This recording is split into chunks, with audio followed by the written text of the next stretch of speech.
निवृत्ती म्हणजे प्रवासाचा शेवट नसतोच मुळे. निवृत्ती म्हणजे पोचपावती, आपण केलेल्या कामाची चोख कामगिरी बजावल्याची. निवृत्ती म्हणजे एक सुखद थांबा, जुन्या साथीदारांच्या आठवणीत रमण्याचा. कर्तृत्व, नेतृत्व, कर्तबगार व्यक्तिमत्व म्हणजे माझे पप्पा. सांगली जिल्ह्यातील जत तालुक्यात राहणारे श्री राजेंद्र तम्मा नाटेकर म्हणजेच एक कर्तबगार व्यक्तिमत्व. श्री राजेंद्र नाटेकर यांचा जन्म 11 ऑगस्ट 1967 रोजी जत गावामध्ये अंजना गोविंद निवास, कोळी गल्ली येथे झाला. आई सुशीला आणि वडील कैलासवासी तम्मा नाटेकर यांच्या कृपेमुळे आणि सुयोग्य संगोपनामुळे राजेंद्र यांचे बालपण सुखकर झाले. माझ्या पप्पांना श्री वसंत व श्री अरुण हे 2 मोठे भाऊ व सौ कमल सदाशिव कोळी व श्रीमती विमल सुभाष कोळी या 2 बहिणी आहेत. 1ली ते 4थी पर्यंतचं प्राथमिक शिक्षण मराठी मुलांची शाळा नंबर 3, 5वी ते 10वी पर्यंतचं शिक्षण श्री रामराव विद्यामंदिर हायस्कूल जत, तसेच महाविद्यालयीन ते पदवीधर शिक्षण श्री राजे रामराव महाविद्यालय जत येथून पूर्ण केले. महाविद्यालयीन शिक्षण घेत असताना त्यांचे मित्र श्री मेहमूद देशनूर, श्री अभय पोतदार, श्री श्यामा मोहिते, श्री वैभव शिंदे व इतर अनेक मित्र बनले. श्री राजेंद्र नाटेकर, श्री शंकर गौडा पाटील, श्री हरिदास पवार, श्री अनिल कलाल, श्री विजू शिर्के या सर्वांनी मिळून अजिंक्य मित्रमंडळाची स्थापना केली. तसेच या मंडळामार्फत पाणपोई, कला, क्रीडा यासारखे कार्यक्रम राबवले.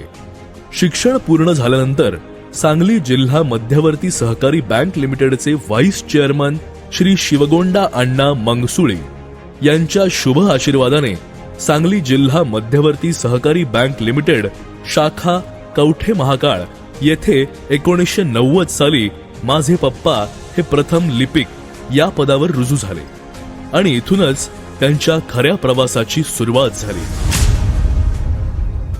1993 साली श्री राजेंद्र यांचा विवाह सौ वनिता यांच्याशी झाला.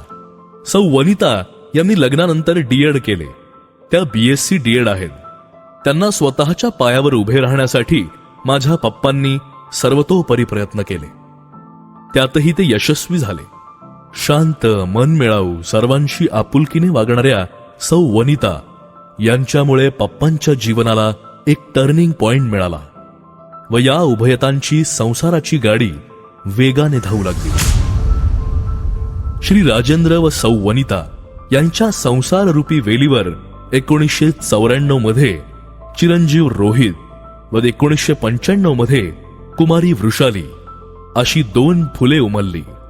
त्यानंतरच जगण्याचा अर्थ समजला आणि संपूर्ण घर आनंदाने भरून गेलं. जगण्याची नवीन ऊर्जा प्राप्त झाली. काम करत, कुटुंब सांभाळत 2004 साली स्वतःचं घर रूपी रोहित सदन नावाची सावली उभी केली आणि हे पहिलं स्वप्न पूर्ण झालं. मुलं शिक्षण घेत मोठी होत गेली. डॉक्टर रोहित हे MD बालरोग तज्ञ गोल्ड मेडलिस्ट आहेत. त्यांचे सध्या पट्टण कोडोली येथे स्वतःचे सुसज्ज लहान मुलांचे स्पर्श हे हॉस्पिटल आहे. दुसरे अपत्य म्हणजे डॉक्टर वृषाली यांनी BAMS पदवी प्राप्त केली. त्या सध्या आरोग्य विभाग नांदेड येथे CHO या पदावर हदगाव येथे कार्यरत आहेत. मुलांच्या या यशाने त्यांचे दुसरे स्वप्न पूर्ण झाले.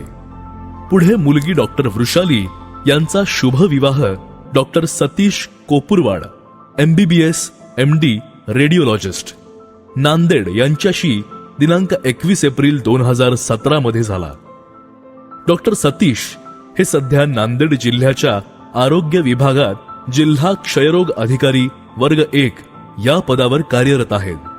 डॉक्टर वृषाली आणि डॉक्टर सतीश यांच्या संसाराच्या वेलीवर वेदिका आणि स्वयं अशी 2 गोंडस, प्रेमळ, हसऱ्या चेहऱ्याची फुले उमलली व त्यांचा संसार बहरला. कालांतराने श्री राजेंद्र यांचे चिरंजीव डॉक्टर रोहित यांचा शुभविवाह डॉक्टर हेमलता यांच्याशी झाला आणि त्यांचे संपूर्ण कुटुंब डॉक्टरांचे बनले. त्यांच्याही जीवनात 7 डिसेंबर 2023 रोजी एका बालिश, बोलक्या डोळ्यांची आणि सर्वांना आपलंसं करणारी कन्या रितिशा हिचे आगमन झाले. संपूर्ण कुटुंबामध्ये आनंदाचे वातावरण निर्माण झाले. दिवस जातील तशी त्यांची सर्व स्वप्न पूर्ण होत गेली. त्यांचे जीवन आनंदाने बहरून गेले. सचोटी व प्रामाणिकतेची कास धरून चालणारे माझे पप्पा यांना सन 1991 ते 1997 या काळात बाज येथे लिपिक या पदावर काम करण्याची संधी मिळाली. पुढे सन 1997 मध्ये जत शहर येथे बँकेचे कामकाज करण्यासाठी ते हजर झाले. कामातील वक्तशीरपणा व कर्तव्य दक्षता याची SDCC बँकेने नोंद घेऊन त्यांना 2005 मध्ये शेती अधिकारी या पदावर नियुक्ती केली. सन 2005 मध्ये शाखा बेळोंडगी येथे फील्ड ऑफिसर शेती अधिकारी म्हणून त्यांची नेमणूक करण्यात आली. तत्परता आणि सहकाऱ्यांशी असणारे सलोख्याचे नाते यामुळे त्यांनी वरिष्ठ अधिकाऱ्यांची व सहकाऱ्यांची मने जिंकली. शेगाव, दफळापूर, कुंभारी, सोन्याळ, दरिबडची, उमरणी इत्यादी ठिकाणी शेती अधिकारी कामाचा ठसा उमटवला.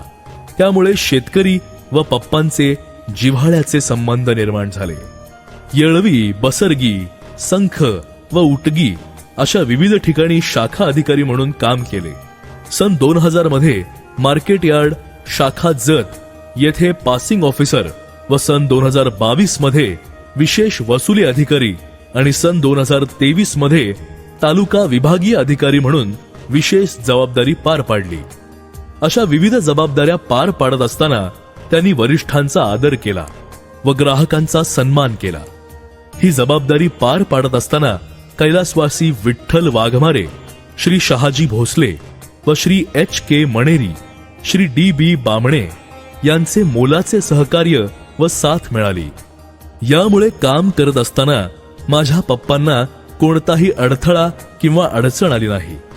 बँकेची सेवा व समाजाच्या ऋणातून उतराई होण्याकरिता पप्पा व त्यांचे जिवलग मित्र श्री शंकर गौडा पाटील, श्री मच्छिंद्र बाबर, श्री राजेंद्र पाटील, श्री सुरेश पट्टणशेट्टी या सर्वांनी एकत्र येऊन समाज कार्य करण्याचे एक स्वप्न पाहिले आणि अखिल भारतीय मानव सेवा संस्थेची स्थापना केली.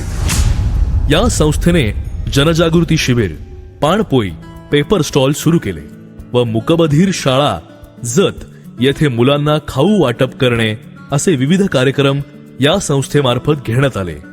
हे कार्य करत असताना सामाजिक बांधिलकी जपण्यासाठी कोळी समाज जत येथे अध्यक्ष श्री अप्पासाहेब औरसंगे यांनी पप्पांची सचिव म्हणून निवड केली. माझ्या पप्पांनी व श्री बसप्पा धोंडाप्पा कोळी गुरुजी आणि कैलासवासी कल्लाप्पाण्णा औरसंगे यांच्या सहकार्याने समाज कार्यालय बांधण्यात आले. समाजाची प्रगती होण्यासाठी मार्गदर्शनपर शिबिरे, महर्षी वाल्मिकी जयंती, समाजाच्या न्याय हक्कासाठी मोर्चे व आंदोलनामध्ये सहभागी झाले. त्यानंतर महर्षी वाल्मिकी प्रतिष्ठान नावाची संस्था 2011 मध्ये स्वतः स्थापन केली. या संस्थेमार्फत सामाजिक काम, न्याय हक्कासाठी लढा, गोरगरीब मुलांना मदत, मार्गदर्शनपर शिबिरे घेण्यात आली. असे हे अवलिया म्हणजेच श्री राजेंद्र तम्मा नाटेकर साहेब यांचा दिनक्रम अगदी पहाटेच सुरू होतो. सकाळचा नियमित व्यायाम, सूर्यनमस्कार, अभ्यंग स्नान तसेच सकाळचा नाश्ता आवरून सकाळी 8 वाजता जत डेपोमधून निघणारी हिंगोली या गाडीने उटगी गावात पोहोचताच श्री हनुमान व श्री महादेव या देवांचे दर्शन घेऊन त्यांची बँकेमधील दिनचर्या सुरू होते. बँकेच्या कामांमध्ये त्यांचा कसा वेळ निघून जातो हे कळतच नाही. बँकेतील सर्व सहकारी यांच्याबरोबर दुपारच्या वेळेस स्नेहभोजन ते करतात. सायंकाळी घरी परतल्यानंतर आपल्या कुटुंबासोबत छान वेळ घालवतात. असा हा त्यांचा नित्य दिनक्रम. आज माझे पप्पा आनंदाने आपल्या कुटुंबासोबत आयुष्य व्यतीत करत आहेत. काम करत असताना, आयुष्य जगत असताना त्यांनी अनेक नाती जोडली, माणसे जपली आणि माणसे घडवली. त्यांच्या या संपूर्ण कार्यकाळात त्यांना रोज नवी आव्हाने होती, पण तरीही ते मागे हटले नाहीत की खचले नाहीत. आनंदाने जीवन जगत, नव्या उमेदीने, नव्या ऊर्जेने त्यांनी आपले संपूर्ण आयुष्य व्यतीत केले. आणि आज वयाच्या 58व्या वर्षी बँकेच्या नियमाप्रमाणे त्यांनी आपल्या सेवेला पूर्णविराम दिला. अशा या अवलियाला सलाम. त्यांना इथून पुढे येणारा काळ सुखाचा, समाधानाचा, आनंदाचा, त्यांच्या साऱ्या इच्छा आकांक्षा पूर्णत्वाचा आणि उत्तम आरोग्याचा जावो, ही सदिच्छा आणि शुभेच्छा.